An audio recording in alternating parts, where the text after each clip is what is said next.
Olá, boa noite. Como vai? Vai bem? Tomara que você esteja bem e que você permaneça bem. Porque estamos aqui ao vivo mais uma vez com o programa Opinião. Uma quinta, 20 de outubro de 2022. Bom demais estar com você mais uma vez, ao vivo aqui com o nosso Opinião. E hoje com o Wilson Santos, deputado estadual reeleito, foi reeleito, agora no pleito de outubro. E para o próximo mandato, vamos saber aí o que ele tem em mente, o que vai colocar em prática em termos de proposituras. Vai ser oposição, vai ser situação, vai ser o que, afinal de contas? O Wilson Santos está aqui para falar sobre as coisas da Assembleia. Tem uma peça orçamentária em tramitação, essa que tem previsão para o ano que vem. Tem muita coisa importante aqui para a gente conversar com o nosso entrevistado desta noite. Não é isso, Lorenberg? Boa noite. Boa noite, Paulo Coelho, e um grande abraço, mas um grande abraço mesmo a todos os nossos telespectadores, a razão maior do nosso programa. Eu quero abraçar você que acompanha a Opinião pela internet também, pelo www.gazetadigital.com.br e você que nos acompanha também pela página no Facebook da TV Pantanal. Satisfação imensurável ter você em nossa companhia. Wilson Santos, muito bom tê-lo aqui, viu? Obrigado por ter aceito o nosso convite.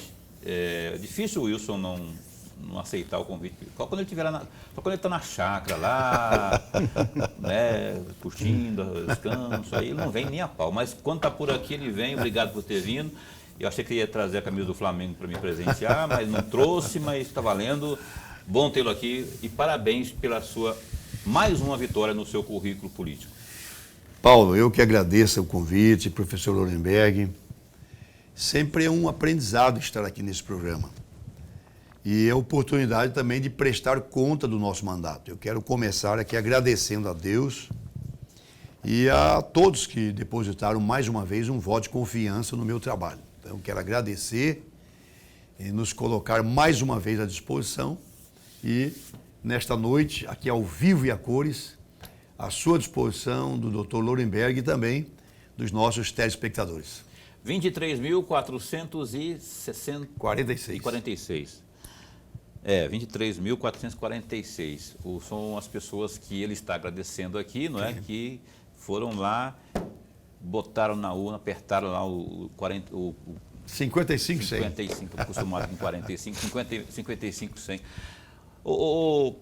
Antes de passar para o Lorenberg, eu queria que você fizesse uma síntese de como foi essa campanha eleitoral. Pareceu um pouco atípica, ainda que para os cargos proporcionais, os cargos de deputado e também, principalmente deputado estadual e federal. Qual que é a sua leitura disso aí? Foi mais difícil com as novas regras? Precisa dar uma aprimorada? Eu acho que tem que dar uma aprimorada em muita coisa, não é? A questão do coeficiente também, eu acho que tem que estar contido numa reforma aí da eleitoral, uma reforma política, por exemplo, porque o que aconteceu com a professora Rosa Neves, não dá para entender, mas isso não foi a primeira vez. Aconteceram casos antes de explodir de votos e não levar. Qual é a sua avaliação sobre isso? A minha avaliação é de que a justiça eleitoral precisa aperfeiçoar-se, porque a compra de voto virou institucional. É lamentável, e eu posso falar isso comparando. Eu comecei a disputar votos em 88. Lá para cá mudou muito, e eu digo sempre, mais ou menos 30% do eleitorado não quer saber de eleição, de política. Ele vira as costas e não comparece às urnas.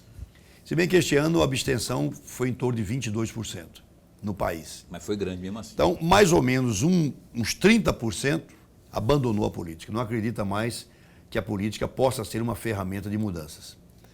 Um outro terço, uns 35%, vende o voto. Essa é a verdade nua e crua. Vende o voto.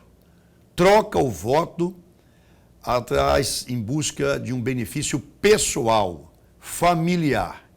E sobra aí 35%, no máximo 40%, que é o voto de opinião. É o voto limpo, consciente, onde aquela eleitora não quer pegar na sua mão, não quer saber onde você mora, ele vota pela identificação com algumas ideias, com algumas propostas suas, com o seu comportamento. Então, a grande marca destas eleições, ao meu ver, e é uma posição pessoal, é a compra descarada de votos de lideranças políticas. Por exemplo, Paulo, eu tenho uma vida pública de mais de 30 anos, eu tenho serviços prestados nesta cidade de ponta a ponta.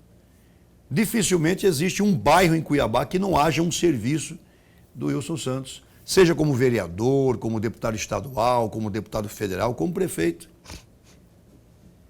E dos 25 vereadores da capital, nenhum me apoiou. Dos 21 em Vargas Grande, nenhum me apoiou. Será por quê? Será por quê? Chama para conversar conversas que eu não aceito, não são republicanas. Não vou dizer que todos agem dessa forma, mas a maioria das lideranças, infelizmente, é um toma lá da cá. Eu estava vendo esta semana uma rápida passagem de uma entrevista, eu não sei quem fez, com o ex-governador Garcia Neto. E ele acusa o ex-senador Roberto Campos de ter sido o iniciador em 82 dessa prática de compra de votos. Ele diz claramente, cita o nome do ex-senador. Se em 82 já estavam comprando votos, você imagina em 2022. Quer dizer, é uma coisa descarada, é uma coisa que entristece, empobrece a política. Essa, na minha concepção, foi a grande marca das últimas eleições aqui em Mato Grosso, especialmente para deputados estaduais e deputados federais. Professor Lorenberg. Deputado, antes de mais nada, registrar a nossa alegria. É sempre bom, mas muito bom mesmo tê-lo aqui no nosso programa. Obrigado, nós todos ganhamos e ganhamos muito.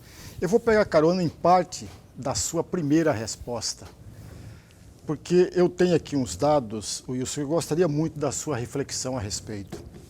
Por exemplo, o senhor obteve agora, o Paulo já disse, 23.446 votos no estado todo, dos quais apenas 12.072 em Cuiabá. Abaixo do Lúdio Cabral, que foi o campeão dos deputados eleitos, 22.356 votos, o Botelho, 16.778, a Janaína, 12.647, o Faisal, 12.201. E aí que vem o senhor. O quinto, né? Com 12.072. E aí vem a minha primeira pergunta. 12.072 votos não é ou não constituem uma votação inexpressiva para quem já foi prefeito da cidade em 2 mandatos, inclusive vereador, inclusive secretário municipal? Essa é a primeira pergunta. Não fica muito aquém? A segunda questão.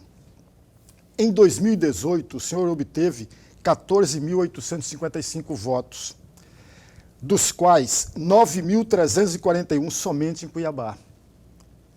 Na sua opinião, o que se deve ao aumento tanto na votação em Cuiabá, de 9 pulou para 12 mil, e de 14 mil pulou para 23 mil no estado de Mato Grosso? O que se deve esse aumento das votações? Ou será que a resposta que você deu aí vale também para essa pergunta que o Lorenberg está fazendo aqui, a compra de votos? Professor e doutor Lorenberg, para mim é uma honra ser entrevistado pelo senhor, que é doutor em política e sempre com perguntas muito abalizadas. Eu vou responder por etapas. Primeiro, eu também acho que 12 mil votos para alguém que foi prefeito de Cuiabá por 5 anos e 3 meses, que tem um pacote de realizações por Cuiabá expressivo, é pouco.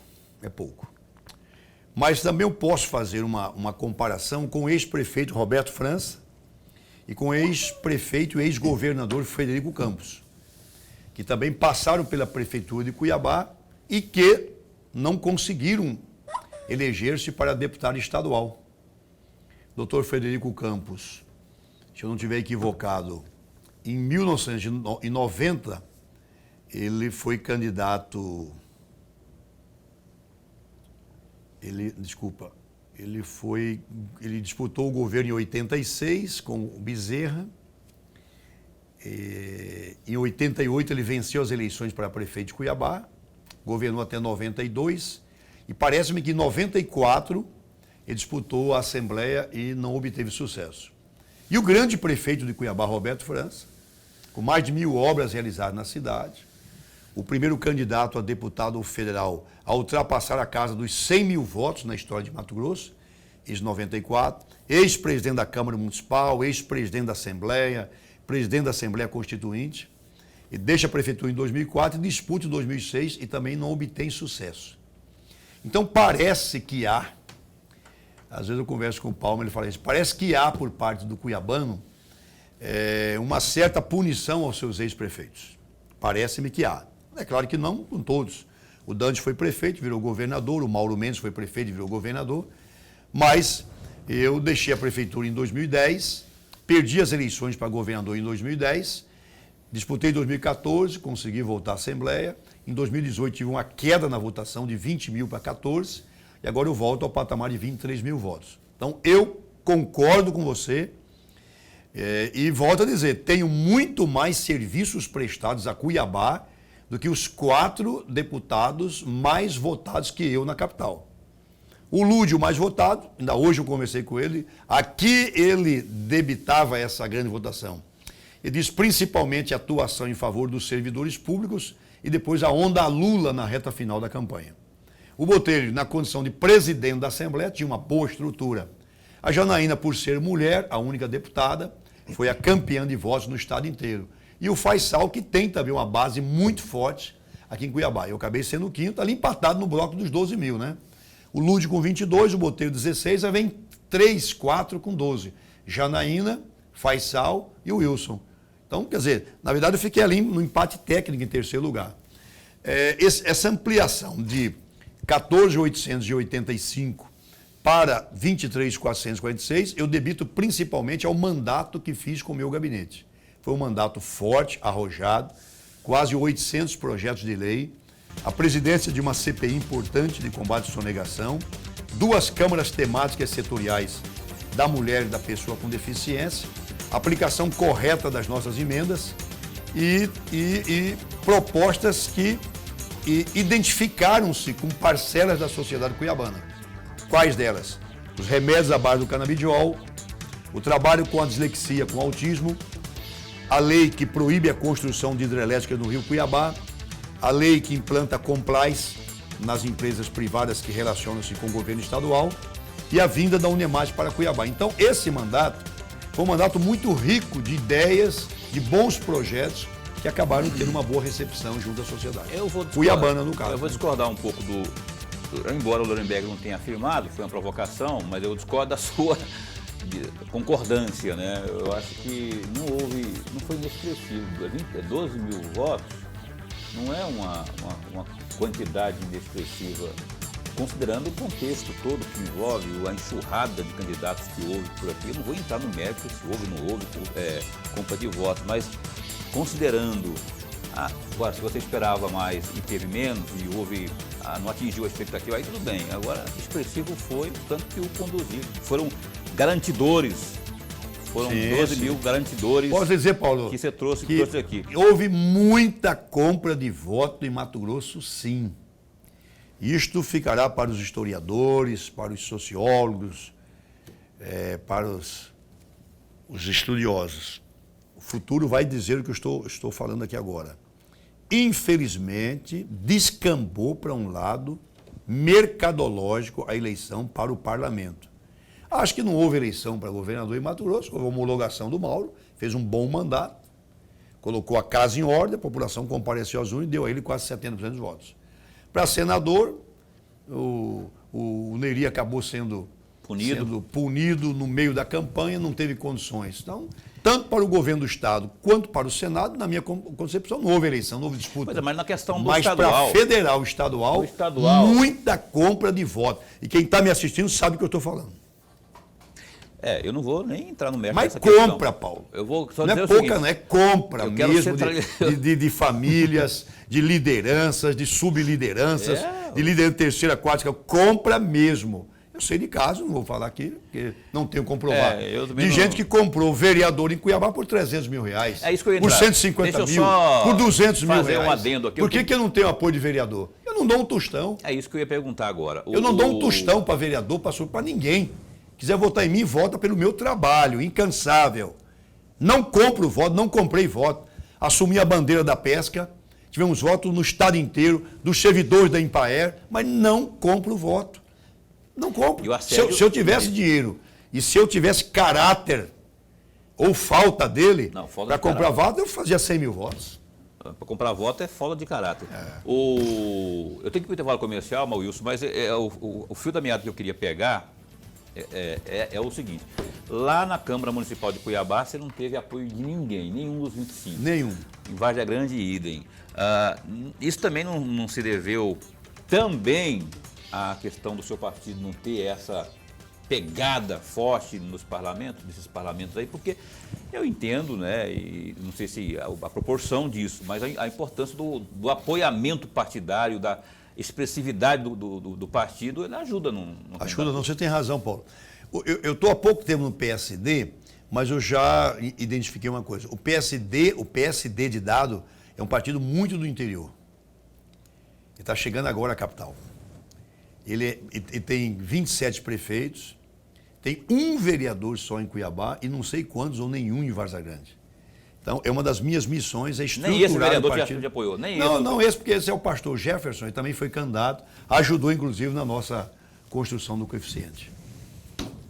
São coisas da política, e isso que o Wilson falou que é grave. Agora, mais grave seria se a gente tivesse tivesse mais para apontar, porque eu gostaria muito de dizer, houve esse negócio de compra, assédio, ofereceram 300 conto para ele, de apoiamento, mas eu queria dizer, quem foi, para onde foi, apontar para o cara, falar, vem aqui falar aqui, porque o negócio está feio. Mais dia, menos dia, essas coisas todas virão à tona.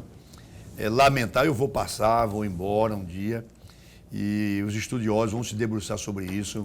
As eleições para os cargos proporcionais em Cuiabá, em Mato Grosso, viraram mercado persa, certo? Não justifica nada. Como é que você vê alguém que tem uma montanha de serviços prestados a uma cidade, disputa uma eleição ali e fica em quarto, quinto lugar? Porque perdeu para o cara que tem uma montanha de dinheiro. Olha só, a opinião vai para o intervalo comercial. A conclusão já é sua, né, Paulo? Você está falando que houve, então... Olha só, você pode interagir com a gente, caso você tenha alguma pergunta, 9932-2529. É o professor Wilson Santos que está aqui na condição de deputado estadual reeleito. A gente volta num instante só. Cá estamos de volta. Você escutou a palavra vermelho aí, que o Wilson falou, mas é em relação à minha camisa aqui. Vermelho e preto. Vermelho e preto. O vermelho é do Flamengo e o preto passaram a mão no Corinthians ontem. Não foi, Luiz. Você sabe que não foi. Quem o VAR ajudou lá ontem por 2 vezes não foi o Flamengo, foi o VAR, né? Opinião, olha só, www.gazetadigital.com.br, tem um assunto aqui, inclusive, que o professor Wilson Santos vai daqui a pouquinho comentar, o Lorenberg também, eu vou sem óculos mesmo. Olha só, a PEC 612/2022, aprovada nesta quinta-feira, dia 20, já foi apelidada de PEC Botelho. Em origem, ela prevê a alteração da idade para indicações de conselheiros ao Tribunal de Contas do Estado. Atualmente é de 30 a 65 anos, mas com a aprovação a idade mínima segue a mesma e a máxima sobe para 70. O apelido homenageia aí o presidente da Assembleia Legislativa porque ele seria o nome indicado para uma vaga na Corte de Contas assim que um dos conselheiros se aposentar. Conforme as regras, a próxima indicação para o Tribunal de Contas é do Legislativo mesmo, né? O Botelho já está com 63 anos. Pela regra antiga, a indicação dele deveria ser o quanto antes, mas agora ele tem aí um fôlego de mais 7 anos para esperar a sua vez. Então, né, tá aí no Gazeta Digital. Tem outra notícia aqui que é o seguinte, o Tribunal Superior Eleitoral, TSE, aprovou por unanimidade nesta quinta, dia 20, uma resolução que reduz o tempo para a remoção de notícias falsas das plataformas digitais das atuais 48 horas para 2 horas após as decisões da Corte. Em caso de descumprimento do novo prazo, a multa é de R$100 mil por hora. R$100 mil por hora a partir da notificação. Às vésperas do pleito eleitoral, o prazo, segundo a resolução, deve ficar ainda menor. As plataformas deverão retirar as notícias em até 1 hora. A regra valerá entre as 48 horas antes da votação e 3 dias após o segundo turno. Nesses casos aí, a multa também é de R$100 mil. Pela nova resolução, fica proibida ainda a propaganda eleitoral na internet, a que não for gratuita no período de 48 horas antes do dia da votação e nas 24 horas seguintes. Se houver alguma monetização, a multa é de R$100 mil por hora de descumprimento. No Gazeta Digital tem mais detalhes sobre tudo isso aí, ó, www.gazetadigital.com.br. Eu quero, antes de abordar esse tema do Tribunal de Contas aqui, eu quero, enquanto jornalista, deixar aqui um sincero, honesto e individual voto de repúdio àquilo que vem sendo praticado pela Justiça Eleitoral, especialmente quanto ao direito de imprensa, direito de expressão, ferindo de morte os artigos 5º e 220 da nossa Constituição. Tem em especial o caso da Jovem Pan, uma das mais sérias empresas de comunicação do país, que vem sofrendo de forma violenta por conta dessas decisões aí do Tribunal Superior Eleitoral. Tem uma lista que remete aos tempos sombrios da ditadura, assuntos que eles não podem abordar, que tem um censor ali, parece que tem um censor ali na porta da Jovem Pan. Opa, falou isso, não pode chamar o cara de ex-presidiário, não pode falar que teve uma delação do Valério dando conta da relação do cara supostamente com o PCC e por aí vai. Nada do que o próprio, em tese, afetado disse, não pode dizer. A gente tem que desver, como se a gente não tivesse visto aquilo que aconteceu, que foi notícia, e a gente não pode falar. A Jovem Pan não está podendo falar. E tem gente, o que me deixa mais indignado, triste, eu falo triste porque colegas da gente, da imprensa, da grande outrora imprensa e daqui também dos pormenores, não pormenores no sentido pejorativo, mas dos que estão mais aqui no interior também, o silêncio que esse pessoal tem feito, ninguém fala nada, ninguém fala absolutamente nada, e pelo contrário, além de não falar, comemoram. Ainda mais para o advento da internet, vão lá, copiam, colam, espalham nos outros grupos, olha aí, tá, Jovem Pan, oba, foi... Porque a Jovem Pan, teoricamente, estaria noticiando coisas que desagradam um candidato e agradam outro. E esse outro, esse que desagrada, né, esse que seria beneficiado em tese pela Jovem Pan, é o presidente da República, que é candidato, não é?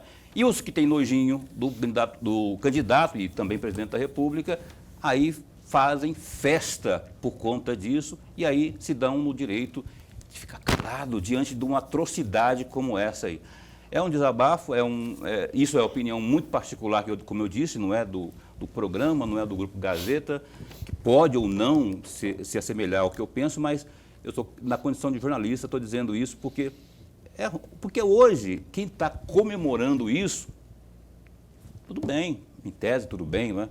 Mas amanhã pode ser contigo, meu chapa. Amanhã pode ser com você aí nos seus comentários, nas suas notícias, nas suas matérias, E aí, como é que vai ser, não é? Tempos sombrios isso. A gente que leu, eu estou aqui com duas figuras que são muito mais inteligentes nesse aspecto do que eu, um que é professor de história, o outro que vive de análise nesse sentido, que estão vivendo no momento de hoje. A gente não sabe o que pode vir amanhã, não é? Independente de quem ganhe, não é? Você viu que o Congresso está formado de uma forma diferente daquilo que não traria novidades, né? O que está formado aí hoje, se o cara pegar firme, se houver uma orientação ali, vai ter problema, inclusive, lá para cima na justiça. É só uma opinião minha, desculpa aí o desabafo. Eu estou do lado aqui de um cara que já foi congressista, que é o Wilson Santos, já foi deputado. E dos bons, que o Wilson, acho que estivesse lá, pelo menos um comentário a respeito, de um lado ou de outro, ele estaria fazendo, né? Porque eu lembro que, enquanto repórter de política, eu já tive acesso à lista de produtividade do Wilson enquanto deputado federal, né? Que ele me passava, ele fazia a assessoria dele me passar, trabalhava mesmo. E eu vou aproveitar, antes de perguntar do Tribunal de Contas, Wilson, a sua opinião sobre isso que está acontecendo aí, não só disso que eu noticiei aqui, né, dessa resolução do Tribunal Superior Eleitoral, mas também com essa questão envolvendo liberdade de expressão e de imprensa, artigos 5º e 220. Paulo, eu concordo com a sua solidariedade ao Grupo Jovem Pan. E a construção da democracia é um longo caminho.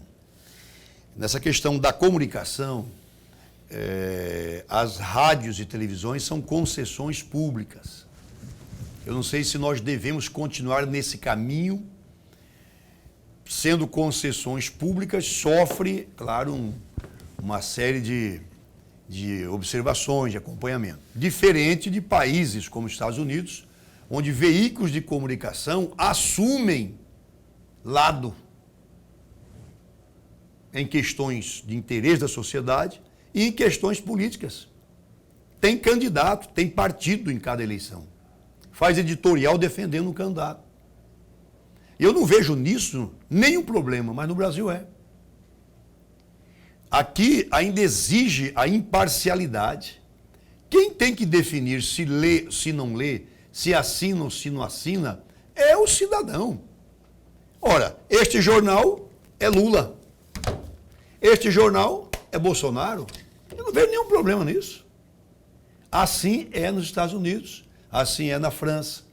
Em países muito mais avançados, a sociedade permite e entende como normal que aquele veículo defenda determinadas bandeiras. Por exemplo, o Grupo Gazeta de Comunicação foi para a rua e defendeu a proibição da construção de usinas hidrelétricas em Cuiabá. Assumiu o editorial, fez manchete, deixou claro que tinha lado nessa questão. Então não vejo nenhum problema. Agora, em relação à censura, a Constituição é clara. Cada um pode fazer o que quiser, falar o que quiser. É livre. Não pode haver uma censura prévia. Agora, você assume as consequências do que você falou. Tem um remédio jurídico. Aí é outro momento. Aí é um remédio jurídico. Mas se você quiser falar do Nuremberg, pode estar livre, fala o que quiser dele. De quem quiser. Se ele ficar quem chateado, quem se sentir incomodado, e provoca o Poder Judiciário. Mas eu quero também deixar aqui a minha solidariedade ao Grupo Jovem Pan, que, assumindo ou não lado nessa questão, tem o direito de manifestar a sua opinião através dos seus profissionais. Quer comentar isso também, Lorenberg? O Lorenberg tem opinião muito formada também a respeito, que ele sabe de cor e salteado a Constituição Federal. E eu queria que você falasse alguma coisa a respeito disso aí, antes da gente proceder à próxima pergunta. Não, mas eu gostaria de fazer a pergunta sobre o Tribunal de Contas, viu, Wilson? Então, o Lorenberg não vai falar... A PEC da Bengala? O Lorenberg, então, não vai falar sobre essa questão da Jovem Pan. Eu vou, então, trazer aqui, recapitular que a pergunta sobre o Tribunal de Contas é essa que ele está falando aqui, PEC da Bengala, de Mato Grosso. A PEC da Bengala Pantaneira, né? A PEC do Botelho. Pois não, Lorenberg? Na verdade, foram duas PECs, né? A número 5 e a número 6, em segunda votação, foram aprovadas hoje. 21 votos cada uma e 3 abstenções. E aí a minha primeira pergunta, Wilson. Eu vou fazer 3 perguntas, vou juntar as 3. A primeira, o senhor participou da sessão de hoje? Votou a favor? Essa PEC da Bengala eu votei a favor, eu me lembro. Da outra, a não. segunda eu estava fora do plenário. A segunda altera o inciso 1 do parágrafo 1º do artigo 49 da Constituição, que é essa que o Paulo falou, que estende de 30 há 70 anos. Não, essa eu votei. Essa votou. Votei E a só outra, um dos 21. a outra altera o parágrafo 2º do artigo 51 da Constituição, que leva a reduzir de 4 procuradores para 3 procuradores no Tribunal de Contas do Estado. Sim. Essa não votou. Não votei, mas eu concordo com ela. A economia. E a segunda questão... Eu acho que é o único tribunal que propôs isso no país, né? O único TCE que propôs diminuir.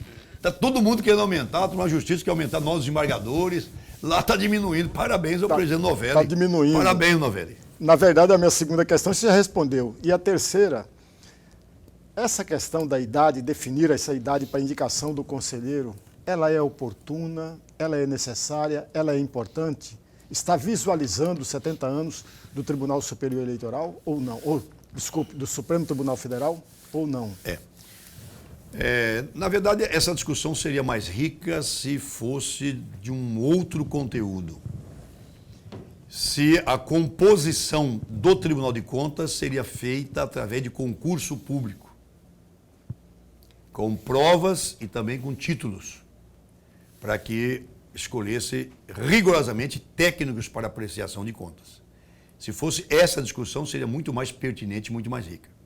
Mas como vai continuar existindo as indicações, 4 do Legislativo, uma do próprio Tribunal de Contas e 2 do Poder Executivo, na verdade o que foi feito foi apenas uma adequação ao que já acontece no cenário nacional.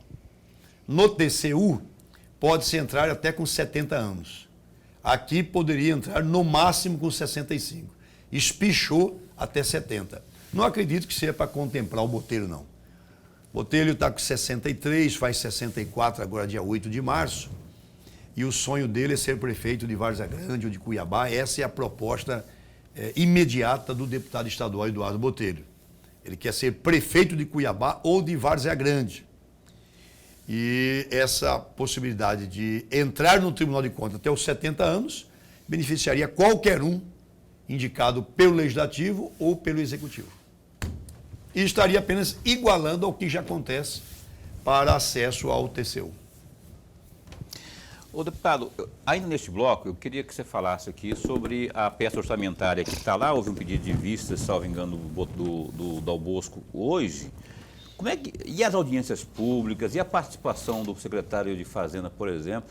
Está tudo ok, está tudo certo. E o governo, pelo que eu estou lendo nas entrelinhas aí, com um certo pessimismo em relação ao que vem para o ano que vem em termos de arrecadação. Deixa eu avaliar isso aí. Vou avaliar em 3 momentos. O Dan de Oliveira dizia: a peça orçamentária é uma peça de ficção. Nunca acontece o que se aprova. É uma peça de ficção. Você imagina no último trimestre deste ano o que vai acontecer nos próximos 12 meses do ano que vem. Aí pinta a guerra da Ucrânia, aí pinta a pandemia, aparece tanta coisa e vira realmente uma peça de ficção. Mas é preciso ter aí as diretrizes. Segundo, o Pedro Táxi, quando governador, ele superestimava a receita. Foi o único que fazia isso. Os demais governadores têm a tendência de subestimar. Eles preferem vir aqui mais na rédea curta e o que houver de excedente de arrecadação, depois faz a distribuição. Mas são 3 momentos distintos. O Dante achava que era uma peça de ficção, o Pedro Táxi superestimava a receita e o Mauro, segundo alguns deputados, está subestimando a receita. Mas o Mauro, ele é engenheiro, ele é cartesiano, ele é muito na ponta do lápis. E ele está lendo, notícias, previsões do FMI, previsões de bancos importantes mundiais e nacionais, previsão de carteiras de investimentos, prevendo de que o mundo entrará numa razoável recessão a partir do ano que vem. Além dessa recessão mundial, o governador acrescenta a isso a redução na arrecadação do principal tributo de ICMS do Estado, que é o setor de combustíveis, gasolina, etanol e diesel. Então ele acha que dificilmente o preço da gasolina volta ao patamar de 7,50, dificilmente a tendência é manter nesse patamar de 5,50. Isto aqui é excelente para o contribuinte, mas não é bom para os cofres do Estado. Não é bom, vírgula, Né? porque a quantidade, porque ele está pensando no micro, talvez no macro, quanto mais gente abastecendo, Também. ao preço maior, Acaba mais dinheiro. no final sendo o mesmo resultado. Mas então há alguns deputados que colocam de que a peça orçamentária está subestimada, que ao invés de 30 bilhões, o Estado deve arrecadar em torno de 34, 35 bilhões, e que nós deveríamos discutir um orçamento nesse patamar. O governo manda um orçamento em 30, mas prevê, se tudo andar direitinho, pode ter o excesso de arrecadação. Ok, olha só, vamos para o intervalo comercial mais uma vez. Daqui a pouco a gente vai falar sobre a CPI da pedofilia ali, então um assunto bastante recorrente na Assembleia, outros assuntos mais aí, com o Wilson Santos, que continua conosco, e a gente dá um tempo e volta já já. Ok, estamos cá de volta com o programa Opinião, é o terceiro bloco já, ao vivo com o Wilson Esse é o Santos. último? É, terceiro e último bloco de hoje. Passou muito rápido. Nós garra na conversa aqui, e aí... O Lorenberg, eu queria, por gentileza, se não for abusar da sua boa vontade, que você abrisse esse bloco de perguntas aí para o caríssimo Wilson. O Lorenberg fez uma pesquisa vasta. Toda vez que o Wilson vem aqui, ele vai lá no ano, quando o Wilson era vereador ainda, e traz aqui, o senhor falou isso, abre aspas e fecha aspas. Por favor. Mas, Wilson, tem uma pergunta que eu já te fiz algumas vezes e vou repeti-la agora, até pela questão de estar terminando a atual legislação, né? Legislação não. Legislatura. Está terminando. Qual é a avaliação sua do Legislativo mato-grossense, em especial a fiscalização? E eu estou me referindo, para o amigo telespectador entender, eu estou me referindo ao artigo 26, item 8º da Constituição do Estado, que determina que a Assembleia Legislativa deve fiscalizar diariamente as ações do Poder Executivo, as ações do governador e do governo Mauro Mendes. Lorenberg, quanto maior a base do governo no parlamento, menor é a fiscalização. É inversamente proporcional. Uma base maior, fiscalização menor. Uma base menor, fiscalização maior. É inversamente proporcional. O que eu posso citar de fiscalização foi o trabalho da CPI de combate à sonegação, que identificou grandes sonegações no setor da mineração do Estado, no setor de combustíveis, do agronegócio e também de frigoríficos. Então, as grandes cadeias produtivas do Estado sonegam e sonegam muito, não é pouco não. Então, isso foi escancarado e entregue ao governo, aos ministérios públicos. O deputado Faisal também, ele atuou fortemente na questão da energia solar. Ele fez estudos profundos e trabalhou para provar que a energia solar é mais barata. Questionou o governo quando ele voltou a cobrar um pequeno tributo chamado de TUD, pela utilização, era uma taxa por uso do sistema de distribuição, que pertence à Energisa, os postos, os fios, que são usados para recepcionar o excesso da energia solar. E o deputado Faisal atuou muito forte nisso. O deputado Lúcio também tem uma atuação boa na área da fiscalização, mas fora disso, você tem a base do governo que prioriza o setor de emendas, prioriza levar obras para as suas bases e serviços. Então, eu repito aqui, para resumir, quanto maior a base de um governo, menor a fiscalização. Ô, deputado, a CPI da pedofilia, em que pé que está lá, eu queria que você discorresse sobre isso, dado a importância desse assunto aí, que já ganhou muitas repercussões e polêmicas no âmbito nacional, e agora a gente está com a faca e o queijo no Legislativo de Mato Grosso para também tocar adiante. Paulo, eu vou propor a instalação da CPI em fevereiro, porque nós já estamos na reta final, estamos concentrados no orçamento, logo vem Natal, encerram os trabalhos, só volta em fevereiro. Então, na próxima legislatura, que será a 20ª legislatura pós-Segunda Guerra Mundial, eu vou propor a instalação de uma comissão que investigue crimes contra crianças e adolescentes, chamada pedofilia. Você sabe que o pedófilo, ele é um doente. E é uma doença que ainda não tem cura. Alguns países já utilizam a prática da castração química. Inclusive, há dezenas de projetos de lei no Congresso Nacional propondo a castração química para pedófilos no país. E vou convidar de início o senador eleito pelo Espírito Santo, Magno Malta, que foi autor e presidiu uma CPI sobre pedofilia em nível nacional.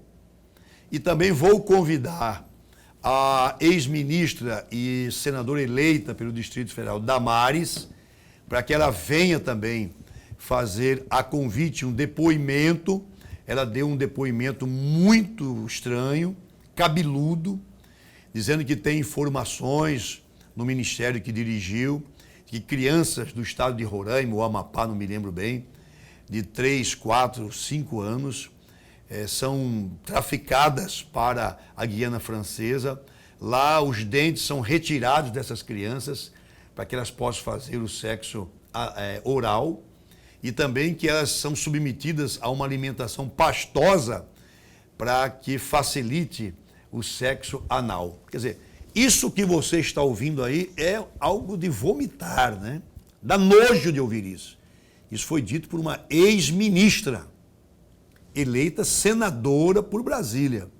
Eu não posso convocá-la, mas eu vou convidá-la a comparecer presencialmente aqui em Cuiabá, na CPI, ou mesmo online de Brasília, para que ela possa esclarecer o que é que durante 3 anos e meio, à frente desse importante ministério, ela pode contribuir para as investigações. Agora, que isto é um horror nos bastidores, Você tem pedófilo, desde as classes A, ricos, poderosos, até a classe E. É padrinho estuprando afilhado, primo estuprando prima, padastro estuprando enteada, irmão estuprando pai. Isto não pode continuar embaixo dos lençóis. Isto tem que vir para a agenda das autoridades. Como nós trouxemos a temática do autismo, da dislexia, estamos trazendo a temática da mulher surda, exigindo intérprete nas delegacias de polícia, nas policlínicas. Como é que um médico vai atender uma mulher que é muda? Tem que ter um intérprete de Libras. Então nós estamos trazendo esses assuntos para a pauta das autoridades. Essas pessoas não podem passar invisíveis. E vamos trazer a pauta também da pedofilia. Há muita pedofilia em Cuiabá. Inclusive a Câmara Municipal, em meados dos anos 2000, 2005, 2006, fez uma CPI por provocação do então vereador Roosevelt Coelho, saudoso vereador Roosevelt Coelho. Tem um material também na Câmara. Nós vamos requisitar esse material. Ok. Ô, Lorenberg, uma curtinha para encerrar aí, mas bem curtinha. Muito rapidamente. Uma resposta curtinha também.